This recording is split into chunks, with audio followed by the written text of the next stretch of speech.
தேவனால் பயன்படுத்தப்பட்ட பாத்திரம். அவர் இயேசு கிறிஸ்து பெருகவும் நான் சிறுகவும் வேண்டும். யோவான் 3:30. தலைப்பு: அடைக்கலம் கொடுங்கள். இன்றைய தேவமனுஷி பண்டித ராமாபாய். மண்ணில் பிறந்தது 24/4/1852 ஆண்டு. விண்ணில் சென்றது 5/4/1922 ஆண்டு. ஊர் கங்கமுலா, மகாராஷ்டிரா. நாடு இந்தியா. தரிசன பூமி இந்தியா. முக்தி மிஷன். ஆதரவற்ற பெண்களின் அடைக்கல பட்டணம் இது. திக்கற்ற பெண்களின் உறைவிடம். தேவதாசிகளின் தெய்வீக நிலையம். இந்தியா நாட்டின் வரலாற்றில் சுமார் 150 வருடங்களுக்கு முன் குழந்தை திருமணம் நடைமுறையில் இருந்தது. இளம் வயதில் கணவர் மரித்துவிட்டால் மனைவி தீயில் எரித்து கொல்லப்படும் துயர சம்பவம் நிகழ்ந்து கொண்டிருந்தது. பெண்களுக்கு கல்வி மறுக்கப்பட்டது.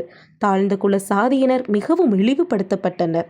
இந்நிகழ்ச்சிகளுக்கு முற்றுப்புள்ளி வைக்க ஆண்டவர் ஒரு விடுதலை போராட்ட வீராங்கனையை தேர்ந்தெடுத்தார். அவர்தான் பண்டித ராமாபாய். இளம் வயதிலேயே பல இன்னல்களை வாழ்வில் அனுபவித்திருந்தாலும் அவைகளை பொருட்படுத்தாது சமூக தீமைகளை வேருடன் அகற்ற தன்னை அர்ப்பணித்தார். பூனாவில் சாரதா சதன் என்ற அமைப்பை ஏற்படுத்தி ஒதுக்கப்பட்ட இந்திய விதவைகளுக்கும் அனாதை பிள்ளைகளுக்கும் அடைக்கலம் கொடுத்தார். அப்பெண்களுக்கு கைத்தொழில்களை கற்றுக் கொடுத்தார். தேவதாசி முறைகளை அகற்ற பாடுபட்டார். இதனால் இந்து பூசாரிகள் ராமாபாயின் விரோதிகளாக மாறினர். சமுதாய கொடுமைகளுக்கு எதிராக பல நூல்களை எழுதினார். வாழ்வில் சறுக்கி விழுந்த பெண்களுக்கு அடைக்கலம் கொடுத்த இந்திய பெண் இவர். இந்தியாவிலேயே முதலாக பாலர் பள்ளியையும் ஆரம்பித்தார். கண்ணொளி இழந்தவர்களுக்கு பிரெய்லி எழுத்து முறையை கற்றுக் கொடுத்தார்.